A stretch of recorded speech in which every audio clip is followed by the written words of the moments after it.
Hi, I'm Dr. Harry Smith, a retired bartender from Las Vegas, Nevada, sharing some of my special, secret recipes and the history of a lot of the drinks and the story of Las Vegas between 2000 and 2020.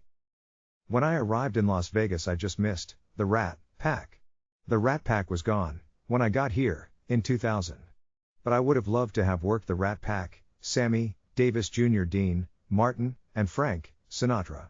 And another person that I would like to work his show that I didn't get a chance to work was Harry Belafonte and his Calypso Island vibe.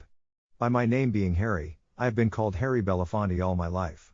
And that was a compliment, 'cause oh boy was bad in his day. Meaning real good. Harry Belafonte, born Harold George Belafonte Jr., March 1, 1927, is an American singer, activist, and actor. As arguably the most successful Caribbean-American pop star, he popularized the Trinbagonian calypso musical style with an international audience in the 1950s. His breakthrough album Calypso, 1956, was the first million-selling LP by a single artist. So today, in honor of him, I'm going to show you how to make a yellow bird cocktail. When I first came to Las Vegas, sometime a lot of investors would get together and they would rent a place, a park or empty lot, or empty field, or an arena, and they would have a reggae fest party, already wonderful, our Calypso or Caribbean party, so you had to learn how to make some of the Caribbean drinks. As long as you have your health card. You have to have a sheriff's card guaranteeing that you weren't going to run away with these people's money, because almost everything was cash when you're working in the field like that. And you had to have what we call a TAM card, tobacco, alcohol, management card, showing that you knew how to bartend, that you pass the test to be a bartender. They would hire you in big events like that. The tips is real good.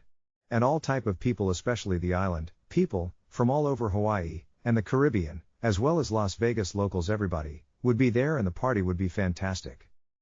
So today I'm going to tell you how to make that yellow bird highball. First, we're going to add all the ingredients directly to the glass.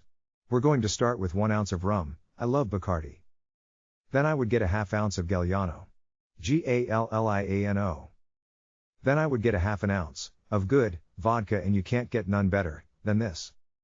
Then you fill the remainder of the glass with sweet and sour, stir it up, and you'll find yourself, or think that you're in the Caribbean. Let me tell you a little bit about that yellow bird.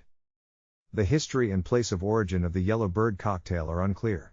Some sources mention that it was named yellow bird just for its yellow color resulting from Galliano. Others claim that in 1957 Alan and Marilyn Bergman wrote the lyrics for song The Yellow Bird to an 1883 Haitian melody. Then in 1961 Arthur Lyman, king of Tiki Lounge Exotica music, recorded the song in Hawaii, which hit number 4 on the Billboard charts. So the yellow bird cocktail might be Hawaiian, and it may be connected to the Shell Bar in the Hilton Hawaii Village Waikiki Beach Resort, where Lyman played weekly, and that drink was so named by the Hilton's bartender. But there is no solid evidence about this. What a go long man.